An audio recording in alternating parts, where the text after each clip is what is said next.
ওই কবরের মধ্যে জিজ্ঞাসা করা হবে না, প্রশ্ন করা হবে না তুমি কোন দলের ছিলা, তোমার দলের নাম কি, আওয়ামী লীগ না বিএনপি না জাতীয় পার্টি, তোমার দলের নাম কি জিজ্ঞাসা করা হবে না। উলামায়ে কেরামদের উপরে হামলা আসে, উলামায়ে কেরামদের উপরে মামলা আসে। এই কোরআনের কথাগুলো বলতে গেলে, হাদিসের কথাগুলো বলতে গেলে বাংলাদেশে যত উলামায়ে কেরাম ওয়াজ নসিহত করতে যান মঞ্চে ময়দানে, সবাই তো এক এক স্থানে নতুন ভাবে যান, কারোর সাথে তো উলামায়ে কেরামদের লেনদেন নাই, আছে কি না? কোন উলামায়ে কেরামদের সাথে মাহফিলের মজলিসে দুনিয়াবি কোনো লেনদেন নাই, টাকা পয়সার লেনদেন নাই, কোন ধরনের মনোমালিন্য নাই। তাহলে উলামায়ে কেরাম যখন মাহফিলের ময়দানে মঞ্চে কোরআন হাদিসের কথাগুলো বলেন, কোরআন হাদিসের কথাগুলো বলার কারণে কেন তোমার গায়ে চুলকানি ওঠে? প্রধানমন্ত্রী শেখ হাসিনা, আপনার পুলিশ প্রশাসনের মধ্যে সংস্কার করতে হবে, আপনি তাদেরকে আদব কায়দা শিখানোর ব্যবস্থা করবেন। আর যদি আপনি এই বাংলাদেশের প্রধানমন্ত্রী হয়ে আপনার ওই প্রশাসন পুলিশ বাহিনী ওই সকল কিছু বেয়াদব পুলিশ প্রশাসনদেরকে আদব শিখাতে না পারেন, যদি লজ্জা থাকে তাহলে ক্ষমতার মসনদ ছেড়ে দিবেন। শেখ হাসিনা অমুক তমুক কোন বিষয়ে আমি কথা বলবো না, তাহলে কি আমি কিয়ামত পর্যন্ত বাঁচতে পারবো? পারবো কিনা সবাই বলি? কিয়ামত পর্যন্ত বাঁচতে পারবো? পারবো না। তাহলে বুঝা গেল আমাদের প্রত্যেকের নির্ধারিত একটা সময়, ওই সময় আমার মৃত্যু হবে, ওই সময়ের পূর্বে আমাকে এই দুনিয়ার জমিন থেকে বিদায় করার ক্ষমতা কারো নাই। মুসলমান দাবি করে মসজিদে এসে প্রথম কাতারে নামাজ পড়ে, টুপিও মাথায় দেয়, দাড়িও রাখে, মুসলমানের ঘরের পরিচয় দেয়, মসজিদ থেকে বের হওয়ার সাথে সাথে মসজিদের ইমাম সাহেবকে নিয়ে সমালোচনা আর ষড়যন্ত্র করে।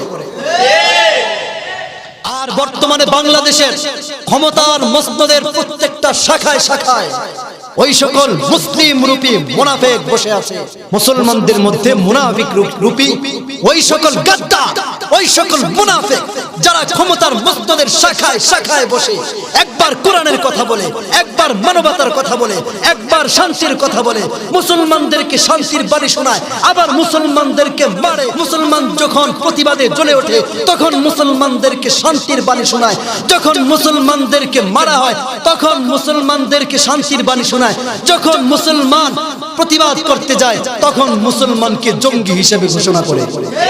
আমার আসনের এমপি শামীম ওসমান, আমার আসনের এমপি অমুক তমুক, আমার ওয়ার্ডের মেম্বার ভাইজান, আমি তো ধরা খেয়ে গেছি, আপনার আসন থেকে 2 গাড়ি পুলিশ পাঠান যেন এদেরকে এসে সাইজ করে। চলবে? এই মাতবরি আর বাহাদুরি শুধু এই দুনিয়াতেই দেখাইতে পারবা। আওয়ামী লীগের সাধারণ সম্পাদক সৈয়দ আশরাফ, তিনি মারা গেছেন, তার মৃত্যুবার্ষিকীতে তার কবরের কাছে কেউ যায় না। তোমার কাছে তথ্য ততক্ষণ পর্যন্তই যাবে যতক্ষণ পর্যন্ত তোমার দ্বারা ফায়দা হাসিল হবে। তোমার দ্বারা কোনো ফায়দা হাসিল হবে না, তখন তোমাকে কেউ চিনবে না। একজন আলেম, একজন নেককার মুমিন বান্দা মৃত্যুবরণ করার পর ওই ব্যক্তিকে সকল রুহানি জগতের নেককার রূহগুলো তাকে রিসিভ করার জন্য চলে আসে, তাকে গ্রহণ করার জন্য চলে আসে। আর তুমি সলিমুদ্দি কলিমুদ্দি, আল্লাহর দুশমন, রাসূলের দুশমন, ইসলামের দুশমন, তুমি মৃত্যুবরণ করার পরে তোমার নেতাও যাবে না, তোমার মেম্বারও যাবে না, তোমার এমপিও যাবে না। তোমার পূর্বে যারা মৃত্যুবরণ করছে প্রত্যেকেই যার যার জায়গায় মাইর খাইতে থাকবে, প্রত্যেকেই আনফসি আনফসি করবে।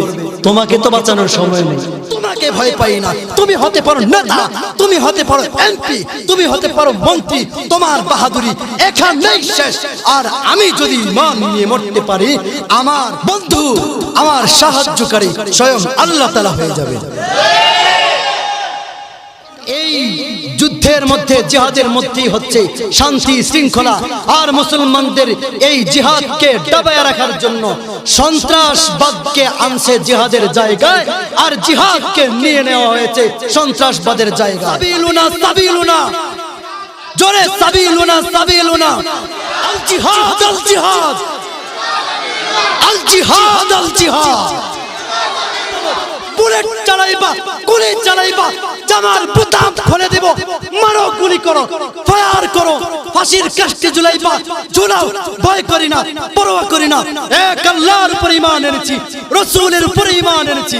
মৃত্যুবরণ করব তো শাহাদাত বরণ করব, শাহাদাত বরণ করার সাথে সাথেই রব্বে কারীমের সাথে মুলাকাত হয়ে যাবে।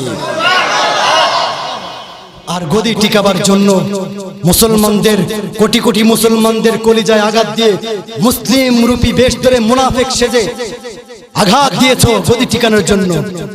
আরে তোমার গদি তো দূরের কথা, সেই লাল কেল্লার গদির মসনদও টিকবে না। আল্লামা মামুনুল হক সাহেবকে রাজাকার বলা হচ্ছে, আল্লামা মামুনুল হক সাহেবকে রাজাকার বলা হচ্ছে। আমি পরিষ্কার ভাষায় বলতে চাই, তুমি যাদেরকে দিয়া তোমাদের বৈধতা টিকাইবা, তাদেরকে যদি অবৈধ ঘোষণা দেওয়ার চেষ্টা করো, তাহলে তোমাদেরও বৈধতা টিকবে না। ওলামায়ে কেরামদের ঘামের বিনিময়, রক্তের বিনিময় স্বাধীনতা অর্জন হয়েছে সে ব্রিটিশদের থেকে। শাহ আব্দুল আজিজ মুহাদ্দিসে দেহলভী রাহমাতুল্লাহ আলাইহির এক ফতোয়ার উপরে ভিত্তি করে ইন্ডিয়া স্বাধীন হয়েছে, পাকিস্তান স্বাধীন হয়েছে। বাংলাদেশেও আলেম মুক্তিযুদ্ধ আছে। দাওরায়ে হাদিস জামাতের ছাত্ররা স্বাধীনতা যুদ্ধে অংশগ্রহণ করে শাহাদাত বরণ করেছে। উলামায়ে কেরাম যুদ্ধে অংশগ্রহণ করেছেন। আল্লামা দানেশ রাহমাতুল্লাহ আলাইহি অনেক উলামায়ে কেরামগণ এই যুদ্ধে অংশগ্রহণ করে দেশের জন্য জীবন দিয়েছে। আর তাদেরকে রাজাকার বলার চেষ্টা করো, তাদেরকে রাজাকার ঘোষণা দাও। যারা দেশের জন্য জান প্রাণ, তাদেরকে রাজাকার ঘোষণা দাও। আর তোমাদের ভিতরে ভিতরে টান সাপোর্ট হলো অন্যদিকে, বাহিরের দিকে, ইন্ডিয়ায়, গুজরাটে। এক স্বার্থহীন যদি বন্ধু থাকে মানব সমাজের জন্য, একমাত্র উলামায়ে কেরাম আছে, একমাত্র উলামায়ে কেরাম আছে। এর বাস্তব জ্বলন্ত প্রমাণ কিন্তু করোনা ভাইরাসে। নেতারা বড় বড় বক্তব্য দেয়, মঞ্চের মধ্যে মানবতার বাণী শোনায়, শান্তির বাণী শোনায়। যখন করোনা ভাইরাসে আমার গোটা বাংলাদেশ ব্যাপী মানুষ মারা যাচ্ছিল, তাদের কাফন দাফন কারা করিয়েছিল, তখন তো বড় বড় নেতাগণ, এমপি মন্ত্রী তাদেরকে নিরাপত্তায় ঢাকা দিয়ে বক্সের মধ্যে তালাবদ্ধ করেছিল। নিজে বাঁচি, ইয়া নাফসি ইয়া নাফসি, নিজে বাঁচি। কিন্তু উলামায়ে কেরাম জানের পরোয়া করেন নাই যে আমি যদি করোনা ভাইরাসে আক্রান্ত কোন ব্যক্তিকে কাফন দাফন করাই, তাহলে করোনা ভাইরাস আমাকে আক্রান্ত করবে, আমি মারা যাব। এই পরোয়া কোন উলামায়ে কেরাম করেন না। আজীব এক পরিস্থিতি। মা মারা গেলে সন্তান কাছে যায় না, সন্তান মারা গেলে ভয়ে মা কাছে যায় না, বাবা মারা গেলে ভয়ে ছেলে কাছে যায় না, কেউ কেউ কারো কাছে যায় না ভয়ে। শুধু এক করোনা ভাইরাসে এক হাসরের ময়দানের পরিস্থিতি যেন এই দুনিয়ার জমিনে ইয়া নাফসি ইয়া নাফসি হয়ে গেছে। শুধু নবীর, নায়েবে নবীর, উলামায়ে কেরাম গণেই শুধু উম্মতের ফিকির করেছেন, যেমনটি হাসরের ময়দানে রাসূল করবেন। হাসরের ময়দানে সকল নবী ইয়া নাফসি ইয়া নাফসি ইয়া নাফসি বলবেন। সেদিন আমার রাসূল ইয়া উম্মতি ইয়া উম্মতি, সেদিন সবাই পলায়ন করবে। ইয়াউমা ইয়াফিরুল মারউ মিন আখি ওয়া উম্মিহি ওয়া আবি ওয়া সাহিবাতিহি ওয়া বানি লিকুল্লি ইমরিইন মিনহুম ইয়াউমা ইদিন শানুন ইউগনি। সেদিন সবাই ইয়া নাফসি ইয়া নাফসি করবে, আমার রাসূল ইয়া উম্মতি করবে। আর সেই পরিস্থিতি কিন্তু এই করোনা ভাইরাসের মধ্যে হয়েছে। যখন করোনা থেকে বাঁচার জন্য সবাই ইয়া নাফসি করতেছে, নিজের জীবন নিজে বাঁচায়, কি মা কি ভাই কি বোন কি পিতা, সবাই ইয়া নাফসি করতেছে। আর নায়েবে নবী হয়ে রাসূলের আদর্শ দেখিয়ে দিয়েছেন যে রাসূল হাসরের ময়দানে ইয়া উম্মতি বলবেন। সেই একটা নদীর নায়েবে নবী হয়ে ওলামা একরামগণ দেখিয়ে দিয়েছেন, ইয়া উম্মতি উম্মতির নজির দেখিয়ে দিয়েছেন। যেখানে করোনা ভাইরাসে আক্রান্ত হয়ে মারা গিয়েছে সেখানে দৌড়ে গিয়া কাফন দাফন করেছে ওলামা একরাম।